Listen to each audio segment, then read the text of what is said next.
कुख्यात गुंड गजा मारणेच्या पत्नीला सुद्धा राष्ट्रवादीनं पुणे महापालिकेचं तिकीट दिलंय।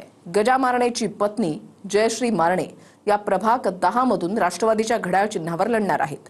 पुण्याची निवडणूक जिंकण्यासाठी कुख्यात गुन्हेगारांच्या घरामध्ये तिकीट वाटल्यानं अजित पवारांवर टीका होऊ लागली आहे।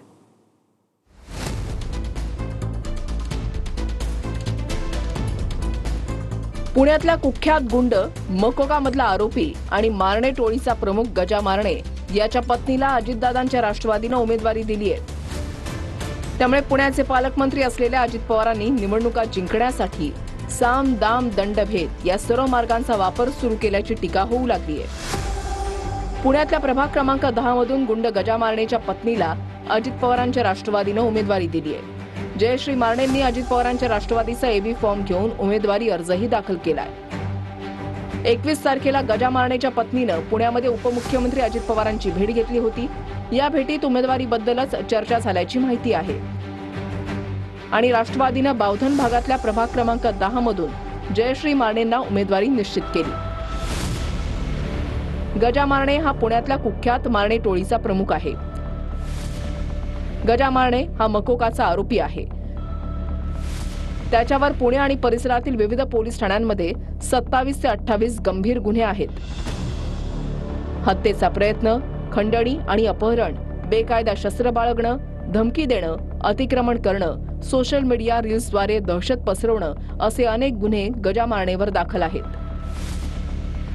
एका कम्प्युटर इंजिनियरला मारहाण झाल्याच्या प्रकरणामध्ये गजा मारणेला अलीकडेच अटक झाली होती।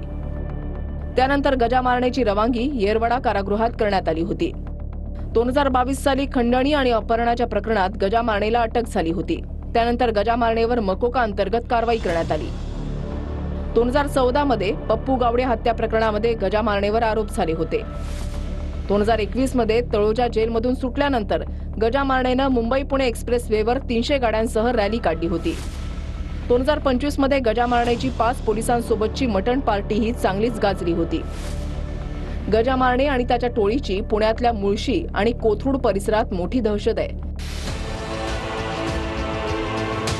याच गजा मारणेच्या पत्नीला अजित पवारांनी पुणे महापालिकेचं तिकीट दिलंय। जानेवारी 2024 मध्ये पार्थ पवारांनी गजा मारणेची भेट घेतली होती आणि त्या भेटीनंतर मोठा राजकीय गदारोळ माजला होता। त्यानंतर अजित पवारांनी पार्थ पवारांनी गजा मारणेची घेतलेली भेट चूक असल्याचं म्हटलं होतं। ती अतिशय चुकीची गोष्ट घडलेली आहे। मी त्याच्याबद्दल माहिती घेतोय, परंतु जे काही कार्यकर्ते बरोबर होते त्यांनी तिथं घेऊन गेले आणि त्या घरात ती व्यक्ती होती। डिपार्टमेंटला कटाक्षाने सांगत असतो की बाबा असे प्रवृत्तीचे लोक कुठं आमच्या आजूबाजूला असतील तर त्यांना आमच्या जवळ येऊन देऊ नका। तुम्ही चिरंजीवांना सांगितलं काही, म्हणजे चर्चा झाली? नाही, मी रात्री उशिरा आलो आणि सकाळी इकडे झेंडावंदन आलो, भेट झाल्यावर सांगणार आहे।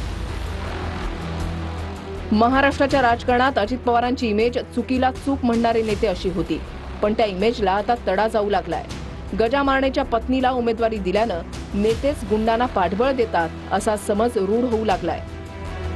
निवडणुका जिंकण्यासाठी आणि आकड्यांचं गणित जुळवण्यासाठी अजितदादांना गुंडांचा आधार घ्यावा लागत असेल तर हे पुण्याचं दुर्दैवच म्हणावं लागेल। Bureau report, TV9 Marathi.